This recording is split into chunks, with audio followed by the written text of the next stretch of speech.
इस कहानी के अनुसार नरवर के राजा नल के पुत्र साल कुमार का विवाह महज 3 साल की उम्र में बीकानेर स्थित पुंगल क्षेत्र के पवार राजा पिंगल की पुत्री से हुआ।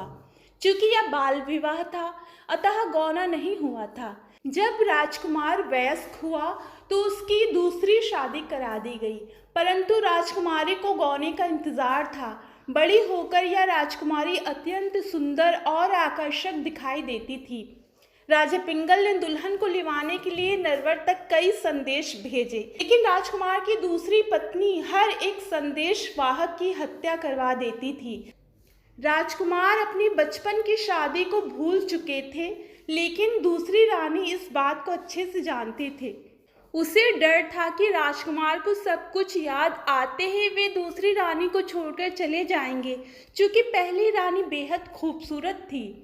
पहली रानी इस बात से अनजान थी, राजकुमार को याद किया करती थी। उसकी इस दशा को देख पिता ने इस बार एक चतुर ढोली को नरवर भेजा।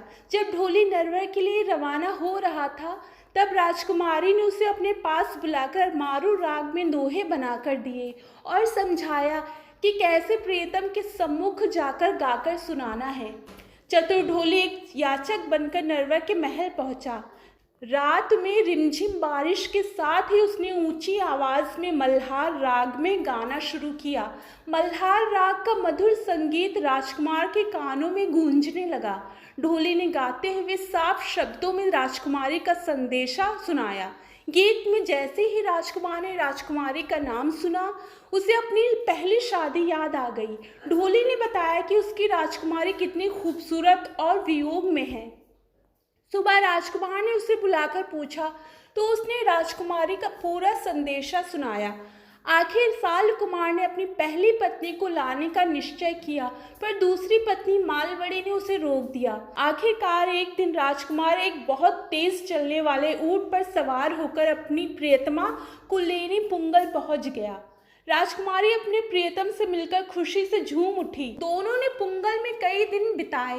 एक दिन जब दोनों ने नरवर जाने के लिए राजा पिंगल से विदा ली, तब जाते समय रास्ते के रेगिस्तान में राजकुमारी को सांप ने काट लिया, पर शिव पार्वती ने आकर उसको जीवन दान दे दिया।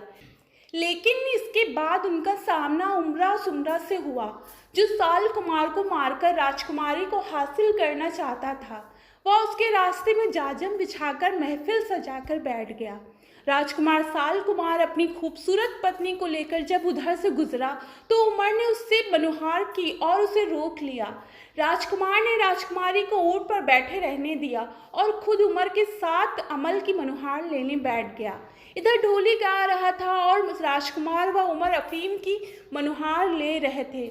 मारू के देश से आया ढोली बहुत चतुर था। उसे उमर सुमरा के षड्यंत्र का आभास हो गया था।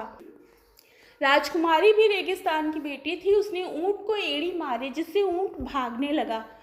ऊंट को रोकने के लिए राजकुमार दौड़ने लगा। जैसे ही राजकुमार पास आया, मारूवड़ी ने कहा, धोखा है, जल्दी ऊंट पर चढ़ो, ये तुम्हें मारना चाहते हैं। इसके बाद दोनों ने वहां से भागकर नरवर पहुंचकर ही दम लिया।